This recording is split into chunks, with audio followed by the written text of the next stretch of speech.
Welcome to Sovereignty in Action. I'm your host, Ian Record. I am honored to be joined today by Loren BirdRattler, who serves as project manager for the Blackfeet Nation's Agriculture Resource Management Plan. Welcome and good to have you with us today. Thank you, it's good to be here. So we're here today to discuss what the Blackfeet Nation is doing in the realm of tribal food sovereignty. But let's start at the beginning. How would you define the term food sovereignty?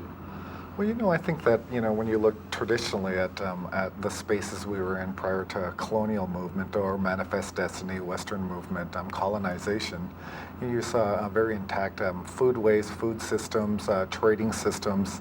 And so as we look at the real meaning for food sovereignty, I think it's very important for tribes to explore their history. I don't think that Native Americans became dependent until you saw a change in our foodways. And so as we look at reclaiming those spaces, and we think about true sovereignty, I don't think that tribes could really have sovereignty without first having food sovereignty. The ability to grow our own food, the ability to put that food back into our local food delivery system, to use the growth of that healthier food to really narrow the health disparities of our people.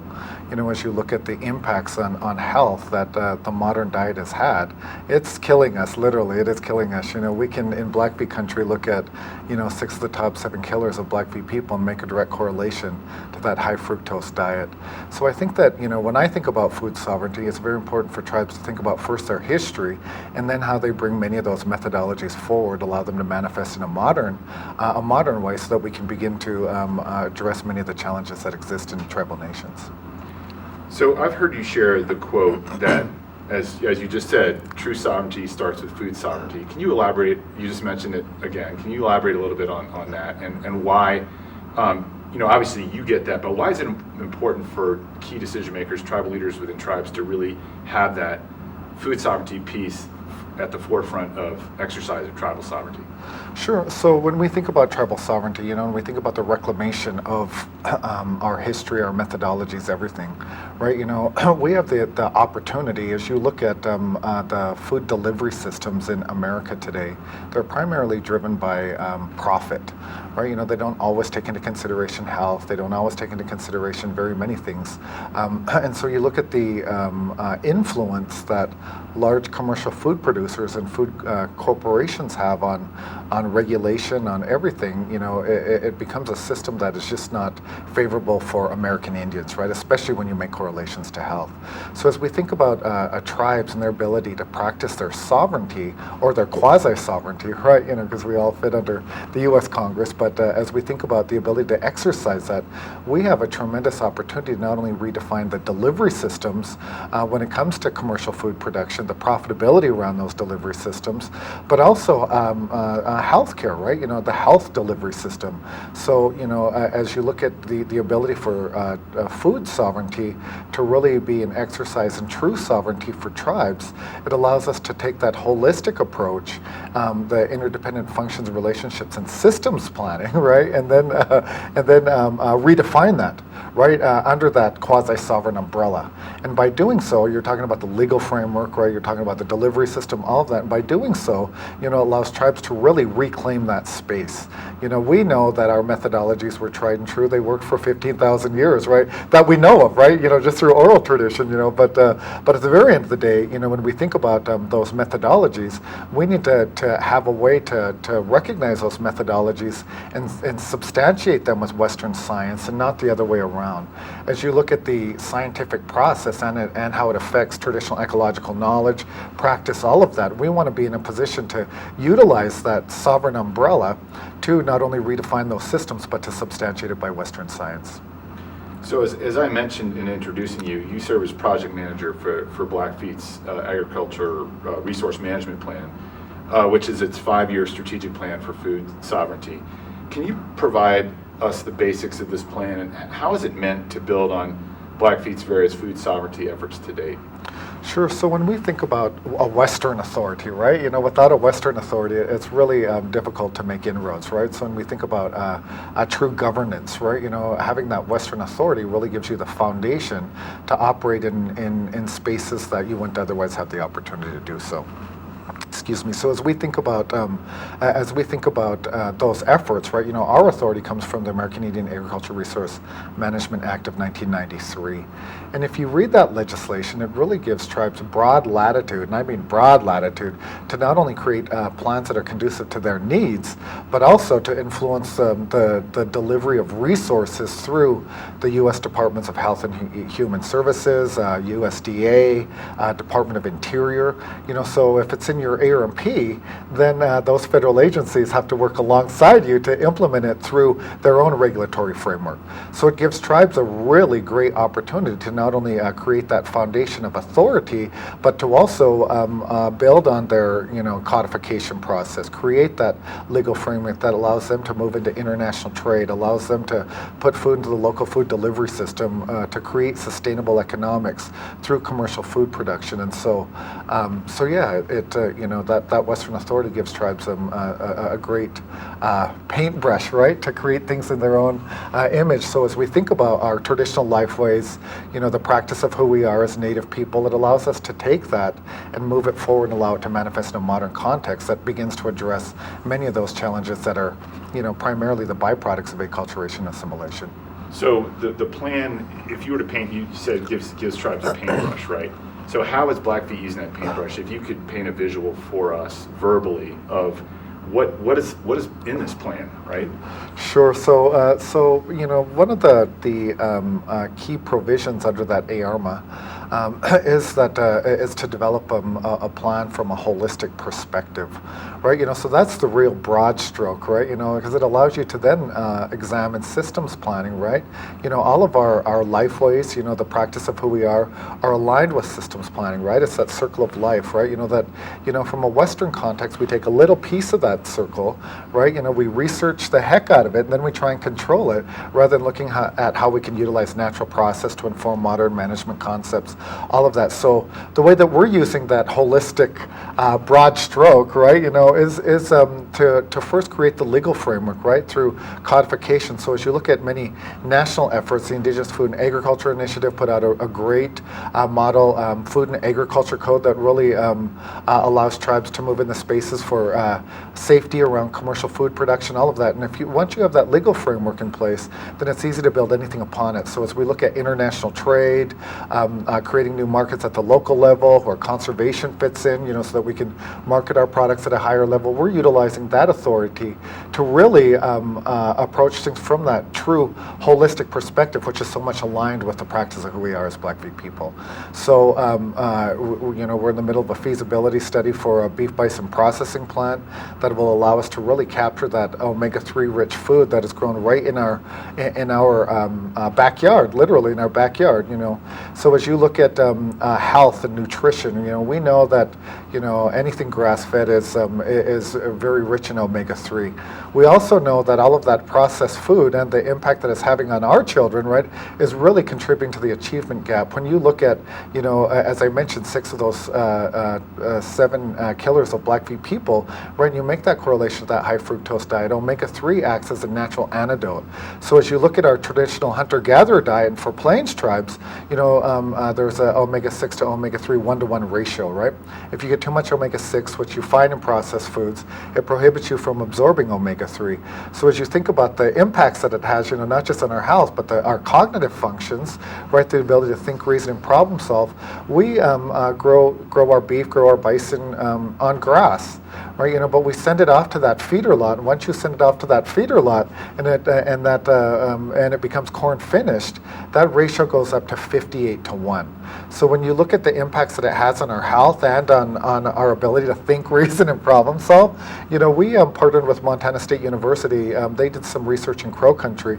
It hasn't been published yet, but they gave Crow school kids kindergarten through 6th grade an omega-3 supplement daily, and they utilized standardized testing to measure restorative cognitive function.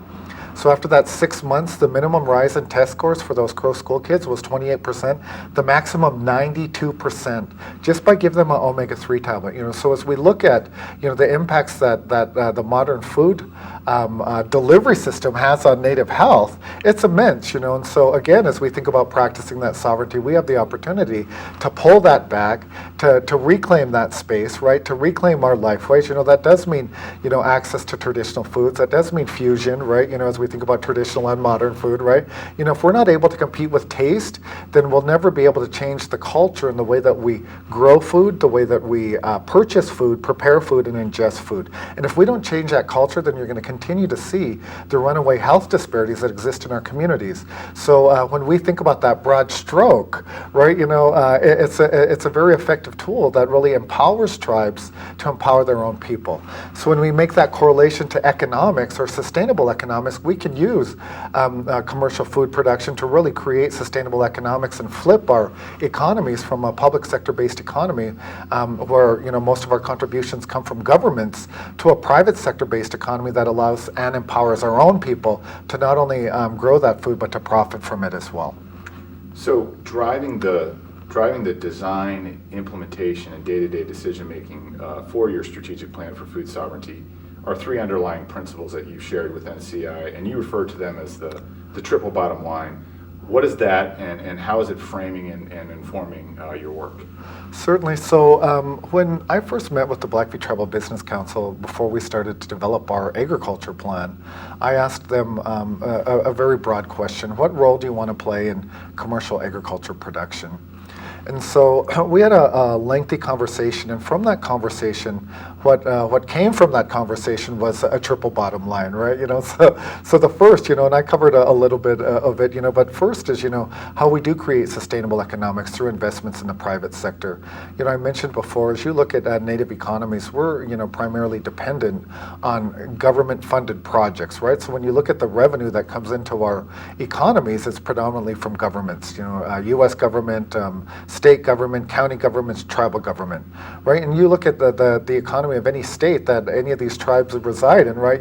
It's the opposite, right? You have maybe 80% private sector contribution, 20% public sector.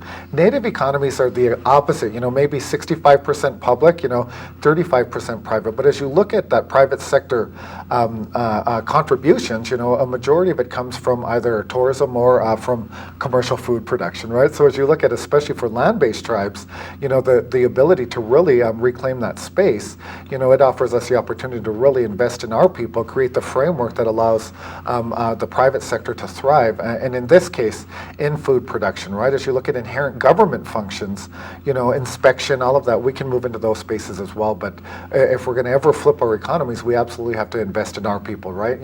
Never in our history were Native people dependent, right? Never, right? We always provided for our families, provided for our tribe, provided for everyone, right? And so we need to reclaim that, and so as you look at modern or contemporary approaches to food sovereignty, it starts with the ability to have a sustainable economy, right? So sustainable economics, right? The first of that triple bottom line. The second is that as you look at the impacts of the commercial food industry and their impacts on tribal people and their health, it's immense. You look at, that high sugar diet creates inflammation, right? Number one killer of Native people, cancer, right, derives from inflammation, right? You look at the triggering of autoimmune diseases, rheumatoid arthritis, lupus, many others, right? It also triggers autoimmune diseases, right? Liver disease, heart disease, diabetes, right? All of that, heavily impactful in our communities, right? And you can directly correlate that to that high fructose, high sugar diet, right? So if we're not thinking about how we utilize policy development, create that framework, all of that to really narrow the health disparities of our people, we're just not thinking. Native people die 20 years younger, an entire generation younger than our non-Native counterparts. So if we're not thinking about how we utilize that sovereignty, right, or that quasi-sovereignty to really make inroads and change delivery systems, then we're going to continue to be at the behest of a Western approach that just isn't working.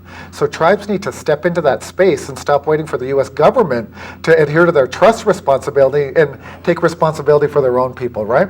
So how we utilize commercial food production, policy development, all of that to narrow the health disparities of our people. And then thirdly, of course, our most precious resource. As we think about, the two most important demographics in our community, right? We have elders who are the knowledge holders, right? Who share that wisdom with us, right?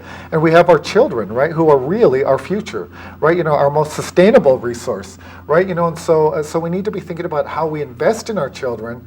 If we send them away to school, they need to come home and work, right?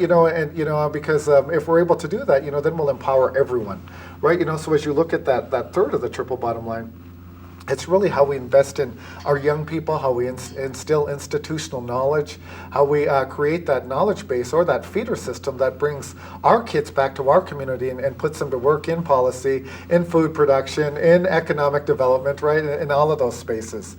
And so at Blackfeet, that was the triple bottom line that we wanted to utilize in everything that we do. So if we're going to enter into a partnership, if we're going to write a grant, if we're going to do anything, it must have those three pieces, or we're just not doing it.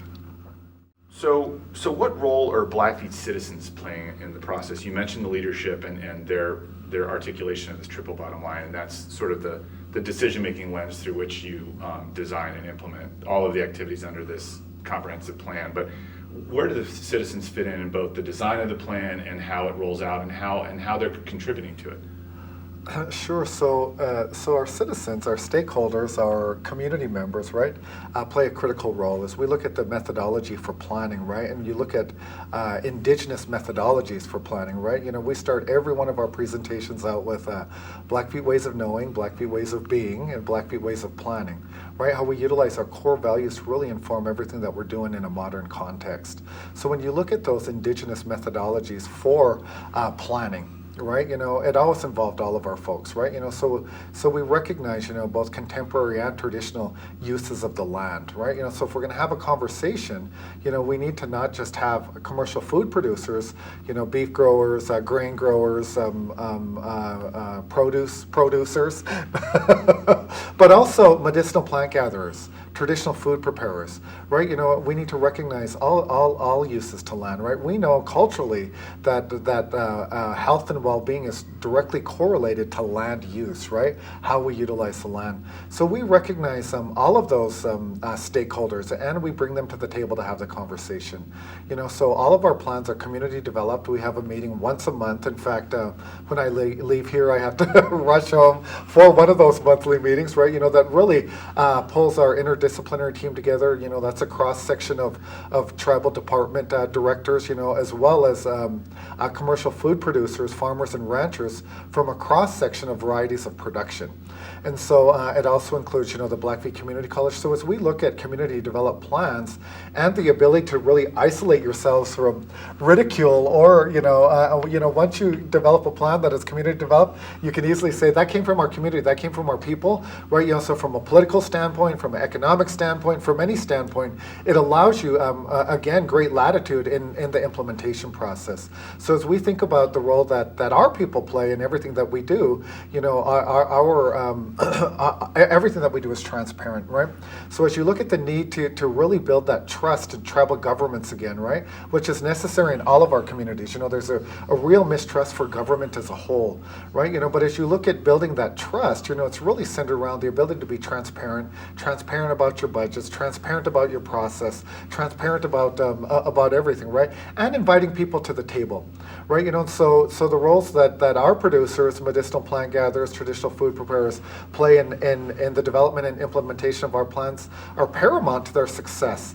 But not only are they paramount to their success, but it also, again, isolates you from potential political ridicule, anything like that, because you can truly say that our plans do come from the community, right? So we utilize that as a central foundation, in implementation. It's also appealing to funders, so as we look at, the ability to bring in funds, we know that, the Supreme Court has severely hampered tribes in their ability to raise revenue, right? Because we don't have the ability to tax non-members, non-natives. And so as we think about being creative about creating revenue generating streams that underwrite inherent government functions, it offers us great opportunity to appeal to those funders funders by absolutely saying that yes, our plans do come from our community members, right? Not just a few of us sitting around in a room thinking that we know everything, right? They truly do come from our community. So you kind of segue nicely into my next question, which is about sustainability, because obviously you need resources to not only carry out your 5-year plan, but I assume you already have your vision set and ideas in mind for how you're going to want to go beyond that 5 years. And so that's what this question's about, is really how are you guys thinking and working towards long-term sustainability of the priorities that you've laid out through the triple bottom line and everything else, to sort of make sure that 5-year plan that you're just now in the initial stages of implementing is a stepping stone and not the end game, right? Certainly. So there's a couple of there's I guess a couple of things around that topic. So as we think about the ability to really create revenue generating streams, right? I had mentioned earlier about the public sector economy versus the private sector economy. So when you have a public sector driven economy, it puts you at the behest of cyclical funding. Right, so always having to go after grants, always having to utilize that outside funding to really underwrite key functions that are really necessary in governance, right? So as we think about the ability to create revenue generating streams, for every proposal that we put out there, we consider how it is really building the infrastructure that allows us to move away from cyclical funding and create revenue generating streams that underwrite necessary functions under the government while allowing the private sector to really thrive on its own.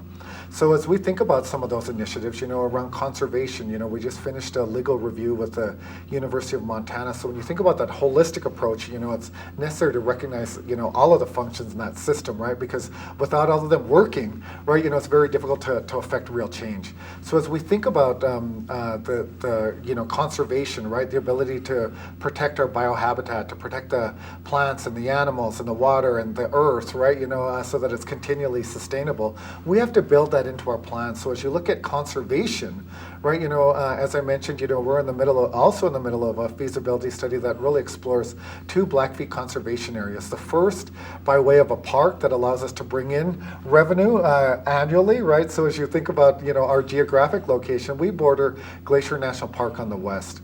4 of the 5 entrances into Glacier come from Blackfeet country, right? So if we're not thinking about how we create our own conservation area and charge our own gate fees, right, to underwrite key natural resource functions, right, or agricultural resource functions, then we're going to continue to be at the behest of cyclical funding. So as we look at this feasibility study, it really explores the opportunity to create a revenue generating stream through gate fees that would then underwrite necessary inherent government functions. And move us away from being dependent on that cyclical funding. So as we think about sustainable economics and how we utilize that as a foundation to move us away from cyclical funding and into a more reliable revenue generating streams, we need to think about it every time that we prepare a proposal about how we're utilizing that money to create that infrastructure that moves us away from that dependence. So when you think about sustainability, right, we want our sustainable economic growth to really begin to underwrite what we need to do at Blackfeet and move us away from that dependence on the federal government or any other government. So you've shared that with us at NCAI that everything, and this is your quote here, everything that Blackfeet is doing is meant to be translational to other tribal nations, to shorten their learning curve for exercising food sovereignty. How so? Well, so it's not so much just other tribal nations, right? As we look at redefining those spaces, right, and redefining those delivery systems that have been so affected by sole profitability, right? It allows tribes to really move into a space that not only creates translational models for other tribes, but for the public at large, right? And so I'd mentioned, biodiversity protection. What we're looking at Blackfeet is indigenous methodologies for water resource management, right? How we create wetlands, how we create natural water storage opportunities, and then allow that late season flow to really supplement on the eastern side commercial food production, right? So really more natural methodologies that are so much more aligned with ecosystem management, right? And so much more aligned with the practice of who we are, right? So as you look at the benefit from that, right? And you look at people's ideology and utilizing that ideology to control your pocketbook, we know that the niche markets in this country are tremendous, place, right? People will pay a premium for food that's produced in an ethical way.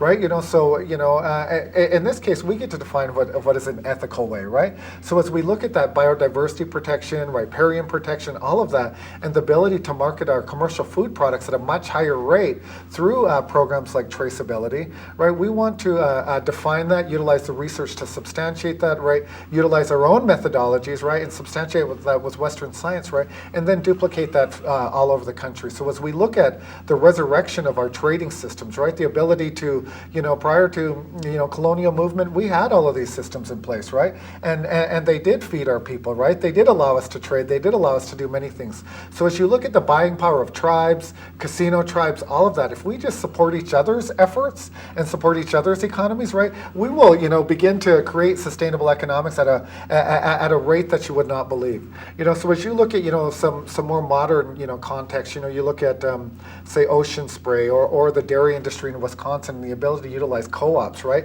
of individual producers to really have a much larger impact on industry standard, the ability to create your own standards, your own legal framework, all of that. It puts tribes in a very unique position to really utilize food sovereignty to create sovereignty, right? And we know that sovereignty in this case means economic sovereignty, right? Economic sovereignty. So as we think about that, right, and we think about the ability to create those translational models, right, that are really built through our own eyes, right, and the way that we do things, right, it allows us to really move into a space that not only allows us to market our products at a much higher rate, but also to supplement each other's economies through our own trading networks. So at Blackfeet, we're looking across the High Line, right? We're looking at Rocky Point, Fort Belknap, and Fort Peck, and CSKT, right? And how we can supplement their commercial food production. So when you think about, tribes and tribes' responsibilities, right? We can look at, the, larger pieces like processing, right? Beef, bison processing, hemp processing, all of that to really supplement private production. Right, so when we think about the ability to resurrect those trading systems, you can find, Blackfeet cultural items, in the southern tip of Peru, right? So we know that these systems were in place, right? We just have to resurrect them, dust them off, right, and support each other's economies, and we do that by creating translational models, right, that can then be easily adopted by other tribes that may not have the means, right, or may not have the grant writers, or may not have the resources to really move into those spaces, right? So it allows us to raise all ships, right? As we think about the work that we're doing in our respective communities and how that's translational to other tribal communities. Well, Loren, I gotta say I'm really excited about where this is headed, and I'm looking forward to kind of checking with you on a regular basis to see all the amazing things you guys do. With that, I'd like to thank you for sharing with us today. It's been an honor. Well, thank you very much. It's a pleasure to be here. That's all the time we have on today's episode of Sovereignty in Action, a program of the National Congress of American Indians. Thank you for joining us. Thank you.